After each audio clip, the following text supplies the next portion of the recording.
আমরা উপস্থিত হয়েছে একটা সৎ এবং ভালো উদ্দেশ্য নিয়ে। সৎ এবং ভালো উদ্দেশ্য নিয়ে আমাদের মুরব্বী বাংলাদেশ পরিচ্ছন্নতা কর্মী, আমাদের মুরব্বী চাচাদেরকে নিয়ে। এখানের মধ্যে আমরা সবাই আমাদের চাচাদের সামনে বড় হয়েছি। তা আমরা একটা ভালো উদ্দেশ্য নিয়েছিলাম, কিন্তু আমরা চতুর্দিকে এরকম করে দেখতেছি এবং কমপ্লেনও পাচ্ছি, আমরা নিজেও ভুক্তভোগী হয়েছি। তো ওনাদের সাথে মানুষজন এরকম করে যখন পথচারীরা হেঁটে যায় তখন খারাপ ব্যবহার করে, গাড়ি দিয়ে চলে খারাপ ব্যবহার করে, এগুলো আপনারা করবেন না। কারণ তারা দেশের জন্য কাজ করে থাকে, দেশের মাটির জন্য কাজ করে থাকে, এরকম জাতীয় কাজ করে থাকে আমাদের মুরব্বীগণ। তাদের সঙ্গে খারাপ ব্যবহার এইসব করবেন না, এগুলো ভালো না। কারণ তারা প্রত্যেকদিন সকালবেলায় আমাদেরকে নতুন সকাল উপহার দিয়ে থাকে, আমাদের দেশকে নতুন সকাল উপহার দিয়ে থাকে। আমি বলবো না এটা তারাই দেয়, এটা বলবো না, কিন্তু তাদের অবদান আমাদের বাংলাদেশের জন্য অনেক অনেক। তো আমাদের চাচা, আপনাদের সঙ্গে যে এরকম ব্যবহার হয়, আপনারা এখানে দৃশ্য দেখতেছে মানুষ ভিডিওতে, আপনারা একটু বলবেন, আপনারা একটু দয়া করে বলবেন।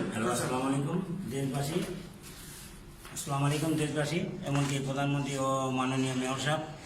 আমাদের একটা দৃশ্য কি, আমাদের পরিষ্কার পরিচ্ছন্নতা ইমানের অঙ্গ। আমরা পরিষ্কার করে ঠিকই যাই, তারপরে দেখা যায় বাসা বাড়ি উপরের থেকে ময়লা ফেলায়, এমনকি রাস্তার মধ্যে নাস্তা খেয়ে ফেলায় দেয়, ঠোঙ্গা ফেলায় দেয়, পোলাও খেয়ে ফেলায় দেয়, ওই ফল ফাগর খেয়ে ফেলায় দেয়, রাস্তা একদম নষ্ট হয়ে থাকে। আমরা ঝাড়ু দেওয়ার পরও দেখা যায় যে রাস্তা পরিষ্কার হয় না। তো এটা দুর্নাম হয় আমাদের মেয়র সাহেবের। মেয়র সাহেবের দুর্নাম মানে আমাদের দুর্নাম, আমাদের দুর্নাম মানে মেয়র সাহেবের দুর্নাম। এটা জনগণের কাছে এই আকুল আবেদন আমাদের জনগণের কাছে, যে জনগণের দিনকে ডিস্টেন্স যাওয়ার ডাস্টবিনের মধ্যে ময়লাটা যেমন ফেলে, রাত্রে যেমন রাস্তার মধ্যে না ফেলায়। ইনশাল্লাহ ইনশাল্লাহ আমরা সবাই এই দায়িত্বটা মেনে চলবো এবং তাদের সঙ্গে কোনো খারাপ ব্যবহার করবো না। কারণ ওনারা দেশের জন্য কাজ করে, ওনাদের মতন সবাই আমাদের চাচাদের সামনে, আমার চাচার সামনে সবাই আমরা এখানে বড় হয়েছি, ওনারা দেশের জন্য কাজ করে। তো আমাদের এখানে একটা চাচা এমন কিছু নিবেন না, আজকে বলিনি আমি। তো আমরা একটা আমাদের উদ্যোক্তা হইতেছে আমার ছোট ভাই, খুবই প্রাণপ্রিয় ছোট ভাই, ওই একটা ভালো উদ্যোগ নিচ্ছে। তো হচ্ছে এই আপনাদের জন্য একটা উপহারের আয়োজন করছে। আমাদের পক্ষ থেকে যতটুকু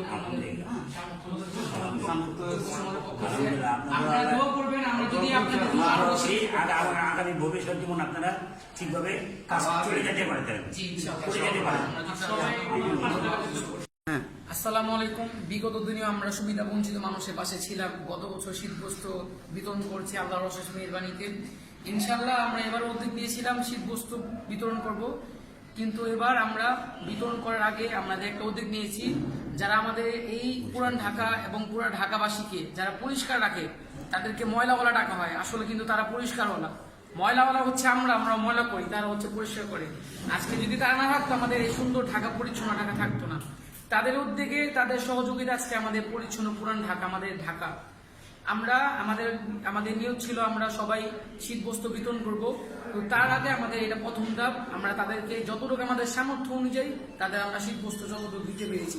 দোয়া করবেন ইনশাআল্লাহ, সামনে আমাদের যুব সমাজের আরো উদ্যোগ আছে, আমরা যদি শীতবস্ত্র বিতরণ করতে পারি, সুবিধা বঞ্চিত মানুষের পাশে দাঁড়াতে পারি। আপনারা চেষ্টা করবেন এসব মানুষের পাশে আসার জন্য। আমরা সবাই যার যার সামর্থ্য অনুযায়ী ওনাদের পাশে আসবেন, ওনাদের পাশে থাকবেন। পরিষ্কার পরিচ্ছন্নতা ইমানের অঙ্গ। একজন মুসলমান ব্যক্তি পরিষ্কার থাকলে তার ইমানটা কতটুকু হালকা থাকে। একটা খাওয়ার পানি যেরকম পরিষ্কার রাখেন, আপনার শহরটাকে যেরকম ভাবে পরিষ্কার করে রাখবেন।